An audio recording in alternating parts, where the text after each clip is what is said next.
ఇప్పటివరకు ఎవరైనా మన ఛానల్ని సబ్స్క్రైబ్ చేసుకోకపోతే ఇప్పుడే సబ్స్క్రైబ్ చేసుకోండి. పక్కన ఉన్న బెల్ ఐకాన్ క్లిక్ చేసి ఆల్లో పెట్టుకోండి. నేను పెట్టే లేటెస్ట్ వీడియోస్ అన్ని మిస్ అవ్వకుండా చూడొచ్చు. చార్లెస్ లష్మేర్ అనే ఒక పర్సన్ తెల్లవారుజామున 3:40 టైంలో తను రెగ్యులర్గా పనిచేసే ప్రాంతానికి వెళ్లడం కోసం లండన్ డిస్ట్రిక్ట్ ఆఫ్ వైట్ చాపల్లో నడుస్తూ ఉన్నాడు. ఆ రోజు డేట్ ఆగస్టు 31, 1888. అయితే అలా పేమెంట్ మీద నడుస్తున్నప్పుడు తనకి ఆ పేమెంట్ మీద ఒక మహిళ పడుకొని ఉండడం కనిపించింది. ఆమె తాగేసి పడిపోయిందేమో అనుకున్నాడు. అదే టైంలో ఆ ప్రాంతానికి అవతల వైపు నుంచి ఇంకొక పర్సన్ కూడా వచ్చాడు. అతని పేరు రాబర్ట్ పాల్. వీళ్ళిద్దరూ కలిసి ఎవరి మహిళ ఏం చేసి ఇక్కడ పడిపోయి ఉంటుంది అని ఆలోచించుకుంటూ ఏం చేయాలా అని అనుకుంటున్న టైంలో రాబర్ట్ పాల్ సరే ఆవిడ ఒకసారి మూవ్ చేద్దాం అని అన్నాడు. కానీ చార్లెస్ మాత్రం మనకెందుకులే ఆ పని, ఎవరినైనా హెల్ప్కి పిలుద్దాం, దగ్గరలో ఏదైనా వెహికల్ ఉందేమో చూద్దాం, ఈమె ఎవరో తెలుసుకొని ఆమె ఇంటికి పంపించడానికి ప్రయత్నిద్దాం, లేదంటే హాస్పిటల్ తీసుకొని వెళదాం, ఇలా ఆలోచించుకుంటూ అక్కడి నుంచి దూరంగా వెళ్ళారు. అలా వెళ్ళినప్పుడు ఆ ప్రాంతానికి ఒక పోలీస్ ఆఫీసర్ వచ్చాడు. తన పేరు జాన్ నీల్. అతని చేతిలో ఒక లాంతర్ కూడా ఉంది. మిగతా ఇద్దరు చూడలేకపోయిన ఒక విషయాన్ని అతను ఆ లాంతర్ని ఉపయోగించి చూశాడు. అంటే అప్పుడు టైం 3:40 అవడం వలన అక్కడికి వీధి లైట్లు కొంచెం దూరంగా ఉండడం వలన అది పౌర్ణమి కూడా కాకపోవడం వలన ఆ డిమ్ లైటింగ్ లో చార్లెస్ కి రాబర్ట్ కి వీళ్ళిద్దరికి కూడా పెద్దగా ఏమీ కనిపించలేదు. కానీ ఈ లాంతర్ పట్టుకొని వచ్చిన వ్యక్తికి మాత్రం చాలా క్లియర్ గా ఒకటి కనిపించింది. అదేంటంటే ఆ మహిళ యొక్క మెడ దగ్గర భాగంలో రక్తం బయటకు వస్తూ ఉంది. మెల్లిమెల్లిగా రక్తం ఆ ప్రాంతం అంతా స్ప్రెడ్ అవుతూ వస్తోంది. అంటే ఆమె తాగేసి పడిపోలేదు, ఆమె చనిపోయింది. ఇన్ఫాక్ట్ ఈ ప్రపంచంలోని అత్యంత ఫేమస్ వరుస హత్యలు చేసిన వ్యక్తి యొక్క మొట్టమొదటి హత్య ఇదే. అండ్ ఆ తర్వాత 70 రోజుల్లో లండన్లో ఇలాంటి మిస్టీరియస్ హత్యలు 4 జరిగాయి. ఇది కాకుండా వీటన్నిటిని కూడా చేసింది ఇంకెవరో కాదు, జాక్ ద రిప్పర్. ఈ ప్రపంచంలోని మోస్ట్ ఫేమస్ వరుస హత్యలు చేసిన వ్యక్తులలో ఇతను ఫస్ట్ ప్లేస్లో ఉంటాడు. అయితే జాక్ వాళ్ళందరినీ ఎందుకు చంపాలనుకున్నాడు, ఎందుకు చంపాడు, ఇవేవి ఎవరికి అర్థం కావడానికి ముందే అతను కనిపించకుండా మాయమైపోయాడు. ఆ హత్యల్ని కూడా ఆపేశాడు. ఇన్ఫ్యాక్ట్ అతను చేసిన హత్యలను చూసి చాలామంది భయంతో ఉణికిపోయేవారు కూడా. ఎందుకంటే అతను ఎవరినైతే చంపాడో వాళ్ళ శరీరాలని అత్యంత దారుణంగా చిత్రవధ చేసి మరీ చంపాడు. అయితే 2 నెలల పాటు లండన్ మొత్తాన్ని కూడా వణికించిన ఈ వ్యక్తి ఉన్నట్టుండి కనిపించకుండా మాయమైపోయాడు. అతను ఏమయ్యాడనేది ఎవరికి కూడా అర్థం కాలేదు. అసలు ఎవరి జాక్, ఎందుకని ఈ హత్యలన్నీ కూడా చేశాడు, ఇతన్ని ఎక్కడైనా ఒక చోట మిస్ అయ్యారా, లేదా వీళ్లే జాక్ అని చెప్పబడుతున్న వాళ్ళే నిజంగా జాక్సా, అసలు ఏంటి మిస్టరీ? దీని గురించి కొంచెం డీటెయిల్గా తెలుసుకునే ప్రయత్నం చేద్దాం. సో ఇంకెందుకు late, let's get into the video. తన చివరి విక్టిమ్ని 130 సంవత్సరాల క్రితం సమాధి చేసేసిన తర్వాత ఇంకా ఎవ్వరికీ కనిపించకుండా మాయమైపోయాడు. కానీ ఈ మిస్టరీ మాత్రం అలా కొనసాగుతూనే వచ్చింది. ఎంతోమంది మీడియా ప్రొఫెషనల్స్ కానీ, ఎంతోమంది మిస్టరీ ఎంథూసిస్టులు కానీ కొన్ని మిలియన్స్ ఆఫ్ అవర్స్ టైంని ఈ పజిల్ మీద స్పెండ్ చేశారు. బట్ ఇప్పటికీ కూడా ఈ మిస్టరీ గురించి ఎన్నో questions unsolved and unanswered questions కానీ మిగిలిపోయాయి. అంటే లండన్లోని అత్యంత బిజీ స్ట్రీట్స్లో అంతటి దారుణమైన హత్యల్ని అతను ఎలా చేయగలిగాడు, అది కూడా ఎవరికంటా పడకుండా, అండ్ అంతమందిని అంత తక్కువ టైంలో ఎందుకు చంపాల్సి వచ్చింది? అండ్ వాళ్ళని చంపింది కూడా పెద్ద పెద్ద దూరాలలో ఏమీ కాదు, వాళ్ళందరినీ కూడా దగ్గర ఏరియాస్లోనే చంపాడు. అండ్ నవంబర్ 1888 నాటికి అదంతా కూడా కంప్లీట్గా ఆగిపోయింది. హాయ్ ఫ్రెండ్స్, మీరు ఎప్పుడైనా సరే 5,000 రూపాయల ప్రోడక్ట్ 250 రూపాయలకు రావడానికి గమనించారా? లేదు కదా. కానీ అమెజాన్, ఫ్లిప్కార్ట్ లాంటి కంపెనీస్ ఏం చేస్తూ ఉంటాయంటే కొన్ని గోల్డెన్ హవర్స్ టైంలో మెగా డీల్స్ ఇస్తూ ఉంటాయి. ఆ డీల్స్ టైంలో ఒక్కొక్క ప్రోడక్ట్ మీద 90% నుంచి 95% వరకు డిస్కౌంట్ అయితే ఉంటుంది. అయితే ఈ డీల్స్ కోసం మీరు కాన్స్టెంట్గా ఆ యాప్స్ చెక్ చేస్తూ ఉండలేరు కదా. కానీ మీకోసం నేను వాటన్నిటిని కూడా కాన్స్టెంట్గా చెక్ చేస్తూ ఉంటాను. అండ్ దాంట్లో ఎప్పుడు ఏ డీల్ పెట్టినా కూడా ఇమీడియట్గా మీకు ఆ ప్రోడక్ట్ని అయితే షేర్ చేస్తాను. మీరు ఇమీడియట్గా ఆ ప్రోడక్ట్ని పర్చేస్ చేయొచ్చు దాని నుంచే. అండ్ అంతేకాదు కొన్ని ఎక్స్ట్రాడినరీ ప్రొడక్ట్స్ ఉంటాయి, వాటిని మీరు బయట ఎక్కడ కూడా చూడరు. వాటి గురించి కూడా నేను మీకు షేర్ చేస్తాను. మీరు సింపుల్గా చేయాల్సింది ఒకటే, కింద డిస్క్రిప్షన్లో మన టెలిగ్రామ్ ఛానల్ లింక్, మన వాట్సాప్ ఛానల్ లింక్, మన ఇన్స్టా బ్రాడ్కాస్ట్ ఛానల్ లింక్ ఉంటాయి. వీటిలో మీరు ఏ యాప్ ఎక్కువగా వాడతారో ఆ యాప్కి సంబంధించిన లింక్ మీద క్లిక్ చేసి ఆ యాప్లో ఉన్న మన ఛానల్ని ఫాలో అవ్వండి. దాంట్లో రెగ్యులర్గా చాలా ప్రొడక్ట్స్ అయితే మీకు అప్డేట్ అవుతూ ఉంటాయి. అండ్ ఆ ప్రొడక్ట్స్లో మీకు ఏది నచ్చినట్టయితే దాన్ని మీరు కొనుగోలు చేయొచ్చు వెంటనే. సో డిస్క్రిప్షన్లో లింక్స్ ఉన్నాయి, వెంటనే ఫాలో అవ్వండి. సో ఎందుకు చంపాడు అనే క్వశ్చన్ తర్వాత అసలు ఎవరి జాక్ అనే క్వశ్చన్ చాలా అంటే చాలా పెద్దది. ఈ వీడియోని మీరు చివరిదాకా చూసినట్టయితే మీకు ఒక వ్యక్తి పేరు చెబుతాను. ఆ వ్యక్తి జాక్ అయి ఉండే అవకాశాలు చాలా ఎక్కువ ఉన్నాయి. అతని గురించి చరిత్రలో ఎవ్వరూ కూడా ఒక్కసారి కూడా మాట్లాడుకోలేదు. అంటే ఇతను జాక్ అయి ఉండే అవకాశాలు ఉన్నాయని ఎవరు అనుకోలేదు. కానీ ఆ వ్యక్తి గురించి అయితే మీకు నేను చెప్పబోతున్నాను. బట్ ఫస్ట్ ఆఫ్ ఆల్ అసలు ఏం జరిగింది, ఈ కేసులో మొదటి నుంచి జరిగిన సంఘటనలు ఏంటి, ఇవన్నీ కూడా తెలుసుకోవాల్సి ఉంటుంది. ఎందుకంటే 130 ఏళ్ల క్రితం నాటి కథలు కదా, దీని గురించి చాలా మందికి తెలియకపోవచ్చు కాబట్టి మొత్తం అన్ని కూడా డీటెయిల్గా చెప్పాల్సి ఉంటుంది. మొదటి వ్యక్తి యొక్క శరీరాన్ని చార్లెస్ లెష్మేర్ మరియు రాబర్ట్ పాల్ వీళ్ళిద్దరూ కూడా నోటీస్ చేశారు. ఆ తర్వాత పోలీసులు వచ్చి ఆ వ్యక్తి యొక్క శరీరం ఎవరిది అని నోటీస్ చేశారు. ఆ వ్యక్తి పేరు మ్యారియానీ నికోలస్. తర్వాత శవ పరీక్షలు చేసినప్పుడు తెలిసిన విషయం ఏంటంటే ఆమె శరీరం మీద చాలా చోట్ల ఇంజరీస్ ఉన్నాయి. కాకపోతే అవి మనకు కనిపించకుండా క్లోత్స్ కిందన ఉన్నాయి. ఆమె మెడ దగ్గర 2 పెద్ద పెద్ద కట్స్ ఉన్నాయి. అవి చాలా పదునైన కత్తితోనే చేయబడ్డాయి. అయితే ఆ తర్వాత ఆమె కడుపులో 3 సార్లు పొడవడం జరిగింది. సో చాలా దారుణంగానే చంపారని చెప్పాలి. కానీ ఇదంతా కూడా జాక్ భవిష్యత్తులో చేయబోయే దారుణాలకి ఒక పునాది లాంటిది. ఈ శరీరం దొరికిన ఒక వారం రోజుల తర్వాత యానీ చాప్మన్ అనే ఒక మహిళ యొక్క శరీరం హ్యాన్బరీ స్ట్రీట్లో దొరికింది. అది కూడా తెల్లవారుజామునే దొరికింది. అంటే సేమ్ ఈమె శరీరం ఏ టైంలో అయితే కనబడిందో దాదాపుగా అదే సమయంలో కనబడింది. ఈమె మెడ దగ్గర కూడా 2 లోతైన కట్స్ అయితే కనబడ్డాయి. కానీ ఈమె శరీరం విషయంలో ఇంకొన్ని దారుణాలు కనబడ్డాయి. అంటే ఈమె శరీరంలో చాలా భాగాలని చాలా దారుణంగా కోసేసి ఈమె శరీరం యొక్క పక్కన పడేయడం జరిగింది. అంతేకాకుండా ఈమె శరీరంలోంచి కొన్ని ముఖ్యమైన ఆర్గాన్స్ని కంప్లీట్గా తీసుకొని వెళ్ళిపోవడం జరిగింది. అంటే అక్కడ లేవు కూడా. సో కేవలం 9 రోజుల వ్యవధిలో 2 దారుణమైన హత్యలు జరిగేసరికి ఆ ప్రాంతంలో ఉన్న ప్రజలందరూ కూడా విపరీతంగా భయపడడం మొదలుపెట్టారు. అండ్ వాళ్లే కాదు, లండన్లో ఉన్న ప్రతి ఒక్కరు కూడా భయపడడం మొదలుపెట్టారు. సో ఆ టైంలోనే జాక్ గురించి ప్రపంచవ్యాప్తంగా తెలియడం మొదలుపెట్టింది. అతను ఆ టైంలో గ్లోబల్ హెడ్లైన్స్ అయ్యాడు. ఒక పెద్ద సెన్సేషన్ కూడా అయిపోయాడు. అందరూ అతని గురించే మాట్లాడుకోవడం మొదలుపెట్టారు. అండ్ ఆ టైంలో చాలామంది ఈ సిచ్యువేషన్ గురించి బాగా ఇంట్రెస్ట్ చూపించడం మొదలుపెట్టారు. అతని గురించి చాలా థియరీస్ని కూడా ప్రతిపాదించడం మొదలుపెట్టారు. అండ్ ఇవి చాలదన్నట్టుగా లండన్ పోలీస్ డిపార్ట్మెంట్కి నేనే జాక్ని అంటూ కొన్ని లెటర్స్ అయితే వచ్చాయి. అవి కొంచెం కూడా కాదు, వందల సంఖ్యలో వచ్చాయి. అయితే పోలీసులు వాటిలో చాలా వాటిని ఫేక్ అని కొట్టిపడేశారు. అవన్నీ కూడా హోక్స్ అని కొట్టిపడేశారు. మొత్తం అన్ని లెటర్లని కొట్టిపడేశారు. కానీ ఒకే ఒక్క లెటర్ని మాత్రం కొట్టిపడేయలేకపోయారు. ఎందుకంటే ఆ లెటర్ చాలా అంటే చాలా డిఫరెంట్గా ఉంది ముందు వచ్చిన వాటన్నిటికంటే. దాని పేరు ఫ్రమ్ హెల్, అంటే నరకం నుంచి వచ్చింది అని అయితే దాని మీద రాసి ఉంది. దాని ఫ్రమ్ అడ్రస్ ఏమాత్రం కనబడట్లేదు మనకి. అండ్ దాని మీద ఉన్న రైటింగ్ అంతా కూడా చాలా డిఫరెంట్గా ఉంది. నార్మల్గా రాసినట్టుగా కనబడలేదు. ఏదో చాలా దారుణమైన ఆలోచనలు బ్రెయిన్లో పెట్టుకుని రాసినట్టుగా కనబడింది. అయితే ఈ రైటింగ్ని బట్టో లేదంటే పోస్ట్ మార్క్ ఆరిజిన్ బట్టో అది ఒరిజినల్ అని వాళ్ళు చెప్పలేదు. ఆ లెటర్తో పాటుగా ఎవ్వరూ ఊహించని ఒక వస్తువు వచ్చింది. అదేంటంటే ఒక మనిషి కిడ్నీ. అది కూడా మొత్తం లేదు, సగం మాత్రమే ఉంది. సో అందుకు ఈ లెటర్ ఒరిజినల్ జాక్ నుంచే వచ్చి ఉండొచ్చు అని అయితే పోలీసులు అభిప్రాయపడడం మొదలుపెట్టారు. అయితే యానీ చాప్మన్ చనిపోయిన 12 రోజుల తర్వాత కేవలం గంట వ్యవధిలోనే 2ని చంపాడు మళ్ళీ ఈ జాక్. మొదటి మహిళ పేరేమో ఎలిజబెత్ స్ట్రైడ్. కాకపోతే ఆమె మరణం కొంచెం వింతగా ఉంది. ఎందుకంటే ఈమె యొక్క మెడ దగ్గర గాయం అయితే ఉంది, కానీ ఈమె శరీరం మీద ఒక్క గాయం కూడా లేదు. మేబీ ఆ టైంలో ఎవరైనా రావడం వలన ఆ శరీరానికి గాయాలు చేయడానికి అతనికి కుదరలేదేమో. అయితే ఆశ్చర్యకరమైన విషయం ఏంటంటే ఈమెను చంపిన గంట తర్వాతే ఇంకొక మహిళను కూడా చంపేశాడు. ఆమెను ఎందుకు చంపి ఉండొచ్చు అనే దానికి కొంతమంది చెప్పే థియరీ ఏంటంటే బేసిక్గా జాక్ ఒక మహిళ యొక్క శరీరాన్ని లేదంటే ఒక మనిషి యొక్క శరీరాన్ని పూర్తిగా విచిత్రంగా కోసేసి ఆ అవయవాలన్నింటినీ కూడా బయటపడేసి కొన్నింటిని తనతో పాటుగా తీసుకొని వెళ్ళిపోయేటట్టుగానే చంపాలనుకున్నాడు. కానీ ఈ ఎలిజబెత్ విషయంలో అలా చంపలేకపోయాడు. సో అందుకనే తన కోరికని నెరవేర్చుకోవడం కోసం అదే రోజు రాత్రి క్యాథరిన్ ఎడ్డోస్ని చంపేశాడని చెబుతుంటారు. 45 నిమిషాల వ్యవధి మాత్రమే ఉంది వీళ్ళిద్దరూ చనిపోవడానికి. అండ్ జాక్ యాజ్ యూజువల్గా ఈమెని తన స్టైల్కి తగ్గట్టుగానే చంపాడు. అంటే గొంతు దగ్గర దారుణంగా కోసేశాడు. శరీరం అంతా కూడా దారుణంగా కోసివేయబడింది. కొన్ని అవయవాలు పూర్తిగా మిస్ అయిపోయాయి. కొన్ని అవయవాలేమో ఆమె శరీరం చుట్టుపక్కల ప్రాంతాలలో ఉన్నాయి. ఈసారి అయితే ఈమె శరీరాన్నే కాదు, ఈమె మొహాన్ని కూడా గుర్తుపట్టడానికి లేకుండా పోయింది. ఎందుకంటే ఆమె మొహం మీద కూడా ఇష్టం వచ్చినట్టుగా కత్తులతో కోసేశాడు కాబట్టి. అయితే ఈమె శరీరంలో మిస్ అయిపోయిన వాటిల్లో ఒక కిడ్నీ కూడా ఉంది. అండ్ ఈ కిడ్నీయే ఆ రోజు పోలీసుల దగ్గరకు వచ్చిందనమాట. అండ్ సగం మాత్రమే వచ్చింది. మరి మిగతా సగం ఏమైంది అని మీరు ఆలోచిస్తున్నట్టయితే ఆ లెటర్లోనే రాసి ఉంది ఆ మిగతా సగం ఏమైందో.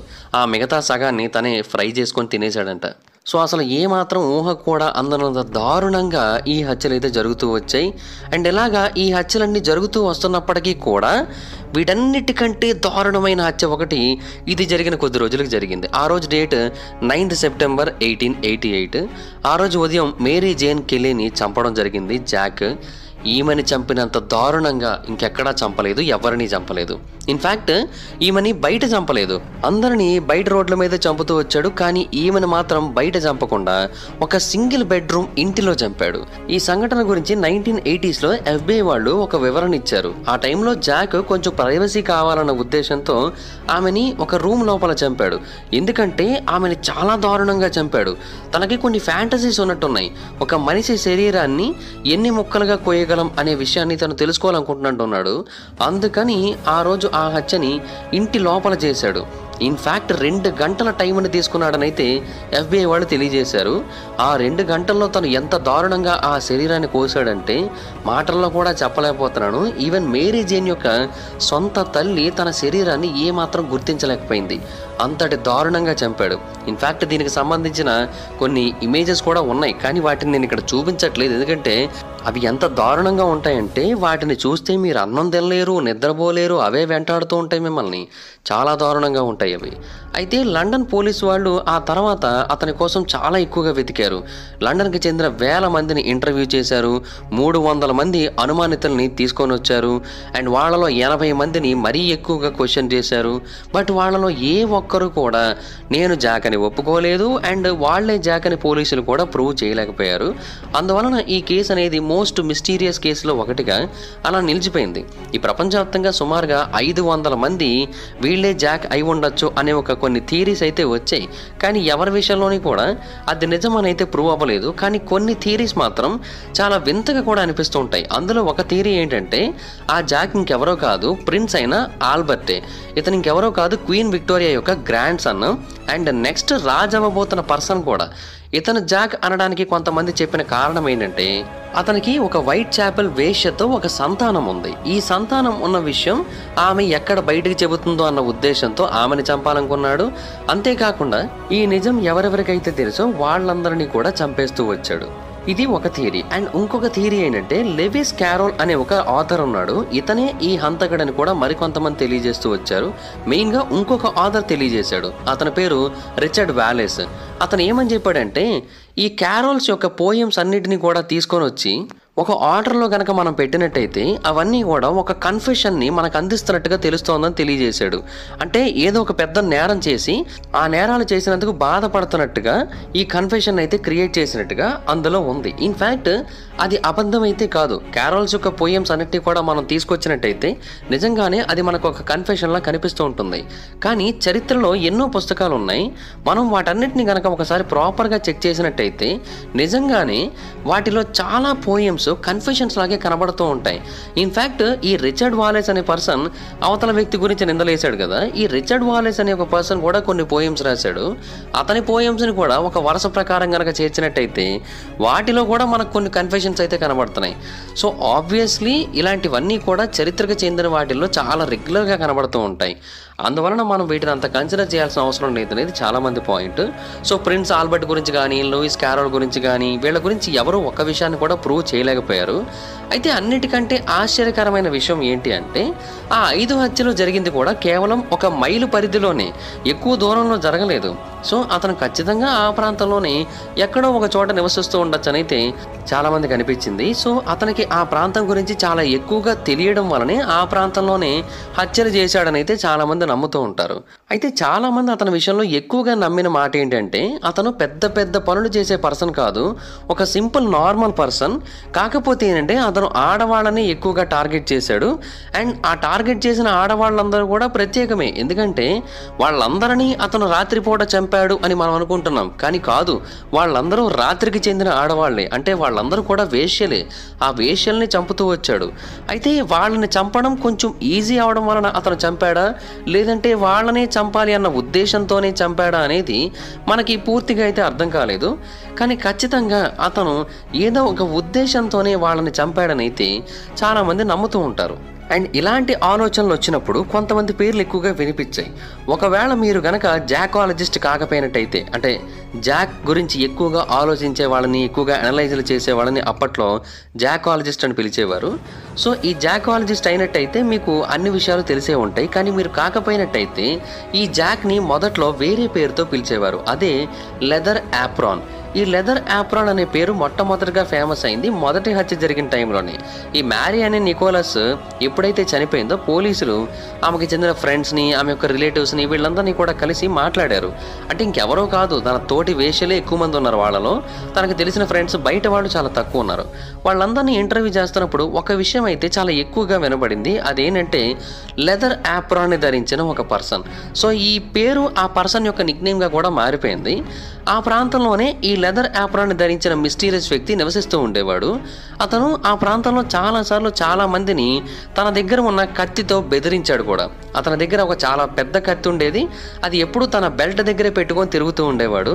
అతని యొక్క అసలైన పేరు ఏంటనేది ఎవరికీ తెలియదు. కానీ అక్కడ ఉన్న వేశ్యలందరూ కూడా అతన్ని చూసి భయపడుతూ ఉంటారు. అతను ఎప్పుడు వాళ్ళని చంపేస్తాడా అన్నట్టుగా అతన్ని చూడగానే దూరంగా పారిపోతూ ఉంటారు.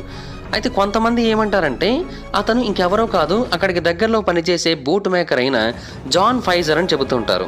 ఇన్ఫ్యాక్ట్ అతన్ని కూడా ఆ టైంలో క్వశ్చన్ చేశారు, కాకపోతే అతన్ని పెద్దగా పట్టించుకోలేదు. ఇన్ఫ్యాక్ట్ ఆ టైంలో అతను చిన్న చిన్న దాడులు చేశాడు కూడా వేశ్యల మీద.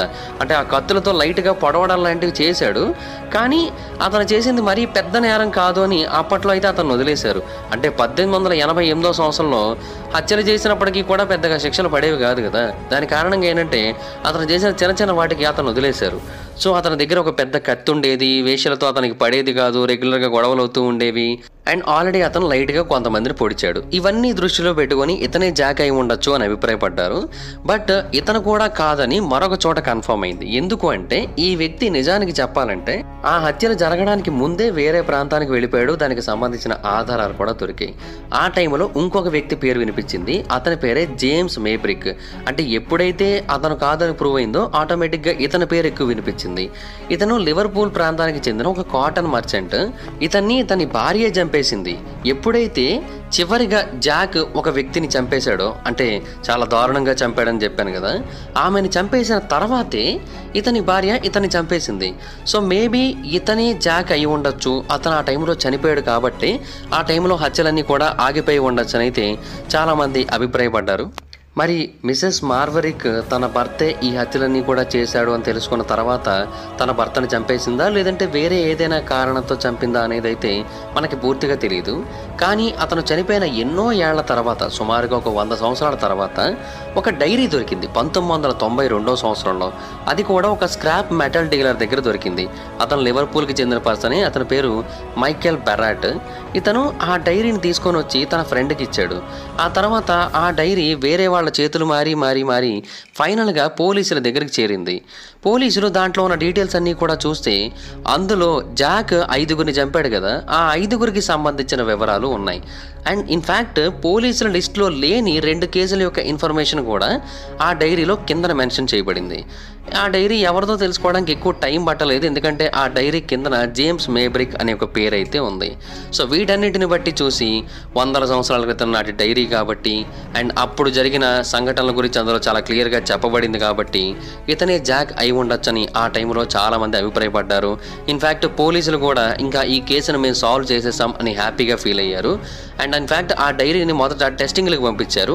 ఇనీషియల్ అనాలిసిస్ చాలా పాజిటివ్గా ఉంది. ఆ నోట్బుక్ జెన్యూనే, విక్టోరియన్ ఎరాకి చెందింది. ఇంకు కూడా జెన్యూనే, విక్టోరియన్ ఎరాకి చెందింది. సో డెఫినెట్గా తనకి చెందిన డైరీ అయి ఉండొచ్చని చాలామంది అభిప్రాయపడ్డారు. అదే నిజమని చాలామంది కన్ఫర్మ్ చేశారు కూడా. కానీ కొంతమంది దాన్ని నమ్మలేదు. అది ఒక పెద్ద హోక్స్ అని అభిప్రాయపడ్డారు. ఎందుకో తెలుసా, 100 సంవత్సరాల క్రితం నాటి ఒక పుస్తకం సడన్గా దొరికింది. ఇన్ఫ్యాక్ట్ ఆ దొరికిన వెంటనే దానికి సంబంధించిన ఇన్ఫర్మేషన్ పోలీసులకు చేరిపోయిన వెంటనే కేసు సాల్వ్ అయిపోయిందని అందరూ అనుకోవడం మొదలుపెట్టారు. సో ఇవన్నీ కూడా చూస్తుంటే ఒక పెద్ద హోక్స్ లాగే కనబడింది. ఇన్ఫ్యాక్ట్ దాన్ని ఫైనల్గా ఆ డైరీని ఎవరైతే పట్టుకున్నారో ఆ మైకేల్ బ్యారెట్టే ఎక్స్పోజ్ చేశాడు. అంటే అతనే ఒప్పుకున్నాడు అనమాట, ఆ డైరీని నేనే రాశాను, నేనే ఫేక్ చేశాను, నేను ఫోర్జరీ చేసి నా భార్య యొక్క సహాయంతో ఆ డైరీని మీ ముందు ఉంచానని తెలియజేశాడు. అయితే అతనంతటా అతనే ఒప్పుకున్నప్పటికీ కూడా కొంతమంది ఇప్పటికీ కూడా ఆ డైరీలో ఉన్న ఇన్ఫర్మేషన్ నిజమే అని, మేబ్రికే అసలైన జాక్ అని నమ్ముతూ ఉంటారు. ఎందుకంటే ఆ బ్యారెట్ తను ఏదైతే ఫోర్జరీ చేశాను అని చెప్పాడో ఆ ఫోర్జరీ చేశాను అని చెప్పిన మాటని ఒకసారి మధ్యలో వెనక్కి తీసుకున్నాడు. అయితే ఆ తర్వాత మళ్ళీ ఆ వెనక్కి తీసుకున్న మాటని మళ్ళీ వెనక్కి తీసుకొని తనే ఫోర్జరీ చేశానని చెప్పాడు. అయితే ఆ తర్వాత మళ్ళీ వెనక్కి తీసుకున్న మాటని మళ్ళీ వెనక్కి తీసుకొని మళ్ళీ ఫోర్జరీ చేశానని చెప్పిన మాటని మళ్ళీ వెనక్కి తీసుకొని తనేం ఫోర్జరీ చేయలేదని తెలియజేశాడు. ఆ తర్వాత వెనక్కి తీసుకున్న మాటని మళ్ళీ వెనక్కి తీసుకొని తను ఫోర్జరీ చేశానని చెప్పిన మాటని మళ్ళీ వెనక్కి తీసుకొని తను ఫోర్జరీ చేయలేదని చెప్పిన మాటని మళ్ళీ వెనక్కి తీసుకొని తనే ఫోర్జరీ చేశానని చెప్పాడు. వినడానికి చాలా కన్ఫ్యూజన్గా ఉంది కదా. బట్ లాస్ట్కి ఏంటంటే మనోడు చాలాసార్లు మాటలు మారుస్తూ వచ్చాడు. అందువలన ఆ డైరీ అనేది నిజంగా మేబ్రిక్ యొక్క డైరీయా కాదా అనేది అర్థం కావట్లేదు. సో ఆ డైరీని మనం పూర్తిగాను అప్రూవ్ చేయలేము, పూర్తిగాను కన్ఫర్మ్ చేయలేము. అందువలన మేబ్రికే జాకా కాదా అనేది మనం అయితే 100% చెప్పలేము. అయితే 1993 సంవత్సరంలో ఒక విక్టోరియన్ పాకెట్ వాచ్ దొరికింది. ఆ పాకెట్ వాచ్ యొక్క వెనక భాగంలో కొన్ని అక్షరాలు ఉన్నాయి. అవన్నీ కూడా జాక్ ఎవరినైతే చంపాడో వాళ్ళ యొక్క ఇనీషియల్ నేమ్స్. వీటన్నిటిని చూసిన తర్వాత అక్కడ ఉన్న ఐ యామ్ జాక్ అనే పదాన్ని విన్న తర్వాత అక్కడ ఉన్న మేబ్రిక్ అనే పదాన్ని చూసిన తర్వాత మేబ్రికే ఇవన్నీ కూడా చేసి ఉండొచ్చు అని అయితే చాలామంది అభిప్రాయపడ్డారు.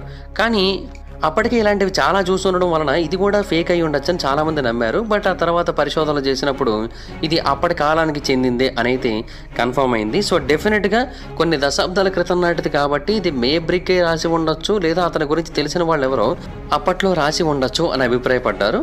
బట్ 1992లో డైరీ దొరికిందనడం, 93లో వాచ్ దొరికిందనడం ఇవన్నీ కూడా చూసిన తర్వాత ఇతను కాకపోయి ఉండొచ్చేమో అనే ఆలోచనలే చాలా ఎక్కువగా వినిపించాయి. అయితే 2019 సంవత్సరంలో ప్రపంచవ్యాప్తంగా ఉన్న న్యూస్ పేపర్లు అన్నీ కూడా చాలా ఫేమస్ అనౌన్స్మెంట్ అయితే ఇచ్చాయి. అదేంటంటే జాక్ దొరికేశాడు, ఫైనల్గా మా డిటెక్టివ్లు జాక్ను పట్టేసుకున్నారు, ఇంకా జాక్ అనేది ఎప్పటికీ ఒక మిస్టరీ కాదు అని అయితే చెప్పారు. అంటే వాళ్ళు చెప్పింది ఏంటి అంటే ఎవరైతే క్యాథరిన్ చనిపోయిందో ఆ చనిపోయిన మహిళ యొక్క షాల్ మీద ఒక డిఎన్ఏ దొరికింది.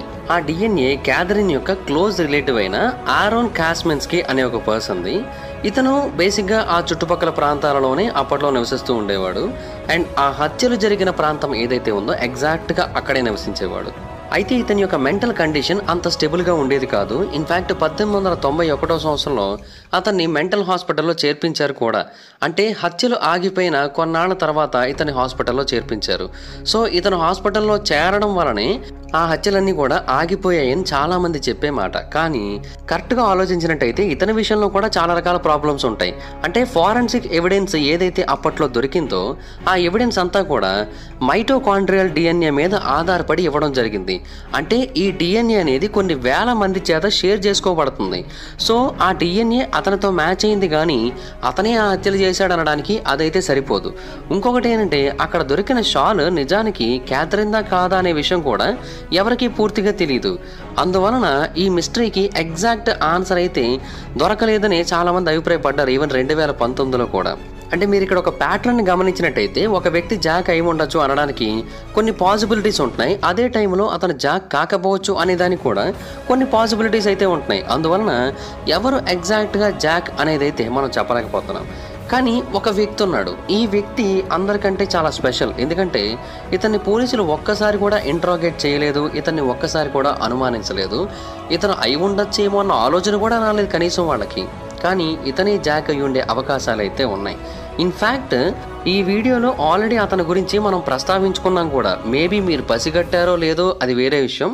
కానీ ఆల్రెడీ అతని గురించి ఈ వీడియోలో మనం మాట్లాడేసుకున్నాం కూడా. అతను ఒక రాజు కాదు, లేదంటే అతను ఒక పొయెట్ కాదు, ఎవ్వరూ కాదు, ఒక నార్మల్ పర్సన్ మాత్రమే. ఇన్ఫ్యాక్ట్ అతను మనకి మొదటి హత్య దగ్గరే దొరికేశాడు. కాకపోతే అతన్ని ఎవరు గుర్తించలేకపోయారు అంతే. మొదటగా చనిపోయింది ఎవరు? మ్యారియానా నికోలస్. ఆమె ఎలా చనిపోయి కనబడింది మనకి? బోర్లా పడిపోయి ఉండి ఆమె యొక్క శరీరం కింద ఆమెకు సంబంధించిన మిగతా గాయాలన్నీ ఉన్నాయి. మెయిన్గా బట్టల లోపల ఉన్నాయి, అవి మనకి బయట క్లియర్గా కనబడట్లేదు. ఇన్ఫ్యాక్ట్ మొదట చూసిన ఇద్దరు కూడా మెడ దగ్గర ఉన్న రక్తాన్ని పూర్తిగా చూడలేకపోయారు, ఎందుకంటే అక్కడ వెలుతురు పెద్దగా లేదు అండ్ అంత ఈజీగా కనబడట్లేదు కూడా వాళ్ళకి. అయితే ఆమె బోర్లా పడుకొని ఉండడం, ఆమె గాయాలు మనకు కనబడకపోవడం అనేది వినడానికి చిన్న కారణంలాగే అనిపిస్తూ ఉండొచ్చు. కానీ కొంచెం డీటెయిల్డ్గా చూస్తే అది కూడా చాలా పెద్దగానే కనబడుతూ ఉంటుంది. ఎందుకంటే మీరు గమనించినట్టయితే మ్యారియానాని మాత్రమే చాలా తక్కువగా గాయపరిచి చంపాడు. మిగతా వాళ్ళందరినీ కూడా చాలా దారుణంగా గాయపరిచి చంపాడు జాక్. కొంతమంది ఏమంటారంటే జాక్ అప్పటికింకా ఎలా చంపాలో నేర్చుకుంటున్నాడు పాపం, అందువలన మొదటి వ్యక్తిని చాలా నార్మల్గా చంపాడు, ఆ తర్వాత బాగా నేర్చుకున్నాడు, అందుకని మిగతా వాళ్ళందరినీ కూడా చాలా దారుణాతి దారుణంగా చంపాడని చెబుతుంటారు. మరి కొంతమంది ఏమంటారంటే ఈమెని అంత దారుణంగా చంపడానికి టైం దొరకలేదు, అందువలన ఇలా చంపేసి వదిలేశాడని చెబుతూ ఉంటారు. ఈ రెండు థియరీస్ పక్కన పెట్టినట్టయితే స్టార్టింగ్లో నేను ఏం చెప్పాను, చార్లెస్ లెష్మేర్ అనే ఒక పర్సన్ మొట్టమొదటిసారిగా మ్యారియానా యొక్క శరీరాన్ని చూశాడు. పోలీస్ రిపోర్ట్లో ఉన్నది కూడా ఇదే, కానీ అక్కడ నిజానికి ఇంకొక సంఘటన జరిగి ఉండొచ్చు. రాబర్ట్ పాల్ ఆ ప్రాంతానికి రావడానికి ముందు ఇంకొక సంఘటన జరిగి ఉండొచ్చు. అది ఏంటి అంటే ఆ చార్లెసే ఆమెను చంపి ఉండొచ్చు. అంటే ఆ బాడీ దగ్గర చార్లెస్ ఒకడే ఉన్నాడు రాబర్ట్ చెప్పిన దాని ప్రకారం. అయితే అతనే చూశాడని ఎందుకు అనుకోవాలి, అతనే చంపేసి అక్కడ నుంచి వెళ్ళిపోవడానికి ప్రయత్నిస్తున్న టైంలో రాబర్ట్ అక్కడికి వచ్చి ఉండొచ్చు. రాబర్ట్ని చూడగానే వెంటనే మైండ్లో ప్లాన్ ఆఫ్ యాక్షన్ని మార్చేసి స్ప్లిట్ సెకండ్స్లో డెసిషన్ని తీసుకొని తను ఆ అమ్మాయి శరీరాన్ని చూసినట్టుగా, దాన్ని చూసి జాలి పడినట్టుగా కనుక తను చెప్పినట్టయితే, నిజానికి రాబర్ట్ శరీరాన్ని కదుపుదామంటే చార్లెస్ కదపద్దంటాడు. ఎందుకంటే కదిపినట్టయితే కిందన ఉన్న గాయాల గురించి తెలిసిపోతుంది, సో ఇమీడియట్గా పోలీసుల దగ్గరికి వెళ్ళిపోవాల్సి ఉంటుంది కదా అన్న ఉద్దేశంతో. అండ్ ఇన్ఫ్యాక్ట్ అప్పటి వరకు వాళ్ళిద్దరూ ఆమె తాగేసి పడిపోయిందని మాత్రమే అనుకున్నారు కదా, కానీ ఆమె హత్య చేయబడిందనే విషయం కూడా కన్ఫర్మ్ అయిపోతుంది కదా రాబర్ట్కి. సో అప్పుడు ఇమీడియట్గా పోలీసుల్ని పిలిచే అవకాశాలు ఉంటాయి, చార్లెస్ అక్కడ నుంచి పారిపోవడానికి ఏమాత్రం అవకాశాలు దొరకవు. ఇవన్నీ కూడా దృష్టిలో పెట్టుకుని తను అలా ప్లాన్ చేసి ఉండొచ్చు కదా. హత్య జరిగిన కొద్ది రోజుల తర్వాత వరకు కూడా అసలు ఎవరికి కనబడలేదు కూడా చార్లెస్. ఇన్ఫ్యాక్ట్ రాబర్ట్ అనే పర్సన్ ప్రెస్ ముందు చార్లెస్ గురించి చెబితే చార్లెస్ లెష్మోర్ మీడియా ముందుకు వచ్చాడు. అప్పుడు కూడా చార్లెస్ క్రాస్ అన్న పేరుతో వచ్చాడు. అంటే తన యొక్క ఇద్దరు స్టెప్ ఫాదర్స్లో ఒకరి యొక్క ఇంటి పేరు అది. సాధారణంగా ఇలా వాడుతూ ఉంటారు, కానీ ఇంకెక్కడా వాడకుండా ఇక్కడ మాత్రమే వాడడం అనేది మాత్రం చాలా డిఫరెంట్గా అనిపిస్తోంది. అంటే అతను తన యొక్క అడుగుజాడల్ని కనబడకుండా చేయడానికి ట్రై చేస్తున్నట్టుగా అనిపిస్తోంది. కానీ అతని అదృష్టం, పోలీసులు అతన్ని ఒక్కసారి కూడా అనుమానించలేదు, ఒక్కసారి కూడా ఇన్వెస్టిగేట్ చేయలేదు. ఎవరో పాపం నార్మల్ వర్కింగ్ పర్సన్ శరీరాన్ని చూశాడు, మనకు విషయం తెలియజేశాడు, ఫోన్లే మంచోడేలే అనుకొని అతను వదిలేశారు. ఇంకొక ఆశ్చర్యకరమైన విషయం ఏంటంటే అతను నివసించేది 22 డోవర్టన్ స్ట్రీట్లో. అంటే ఏ ప్రాంతంలో అయితే హత్యలు జరిగాయో ఆ ప్రాంతానికి చాలా దగ్గరలోనే నివసిస్తున్నాడు. అంతేకాకుండా అతను ఒక మీట్ కార్ డ్రైవర్, అంటే పిగ్ ఫోర్డ్స్ అనే ఒక కంపెనీ తరపున పనిచేస్తూ ఉండేవాడు. మాంసాన్ని, జంతువుల మాంసాన్ని ఒక ప్రాంతం నుంచి ఇంకో ప్రాంతానికి తరలించడమే అతని యొక్క ముఖ్యమైన పని. దాని కారణంగా అతని శరీరం మీద ఎప్పుడు చూసినా రక్త మార్కలు అనేవి కనబడుతూ ఉంటాయి. అంతేకాకుండా అతనికి జంతువుల్ని ఎలా కట్ చేసినట్టయితే చాలా ప్రాపర్గా కట్ చేయబడతాయి అనేది కూడా క్లియర్గా తెలుసు. కత్తుల్ని వాడడం, పదునైన కత్తుల్ని ఇంకా బాగా వాడడం, ఇవన్నీ చాలా బాగా తెలుసు. అందువలన అతను వీళ్ళని హత్యలు చేసే అవకాశాలు చాలా ఈజీగా ఉన్నాయి. ఇంకొక ఆశ్చర్యకరమైన విషయం ఏంటంటే అతను ఏ ప్రాంతంలో అయితే నివసిస్తున్నాడో అక్కడ నుంచి తన ఆఫీస్కి రెగ్యులర్గా వెళ్ళే ఒక రూట్ ఉంటుంది. ఆ రూట్లోనే 3 చంపబడ్డారు. ఒకరు కాదు, ఇద్దరు కాదు, 3 చంపబడ్డారు అదే రూట్లో మొత్తంగా జరిగిన 5 హత్యల్లో. సో అతను ప్రతిరోజు తెల్లవారుజామున అదే టైంకి వెళ్తూ ఉంటాడు. ప్రతిరోజు ఆ ప్రాంతంలో ఎక్కడ ఎవరుంటారో తెలుసు తనకి. అందువలన వాళ్ళందరినీ కూడా తనే చంపే అవకాశాలు చాలా ఎక్కువగా ఉన్నాయి. కానీ అతని అదృష్టం, అతన్ని ఎవరూ పట్టించుకోలేదు కాబట్టి ఈవెన్ అతను పోలీసులకి ఆన్సర్ కూడా చెప్పాల్సిన అవసరం అయితే రాలేదు. కానీ 130 ఏళ్ళు గడిచిపోయింది కాబట్టి అతను ఎప్పుడో చనిపోయాడు, అది వేరే విషయం. కాకపోతే ఈ జాక్ కేసు అనేది ఎందుకో చాలా డిఫరెంట్గా అనిపిస్తూ ఉంటుంది. అంటే 130 ఏళ్ల క్రితం ఒక వ్యక్తి 5 హత్యలు చేశాడు. ఆ 5 హత్యలు చేసిన తర్వాత కూడా అతను చాలా హ్యాపీగా ప్రజల మధ్యలో తిరిగేశాడు. అతని పోలీసులు అసలు ఏమాత్రం పట్టుకోలేకపోయారు.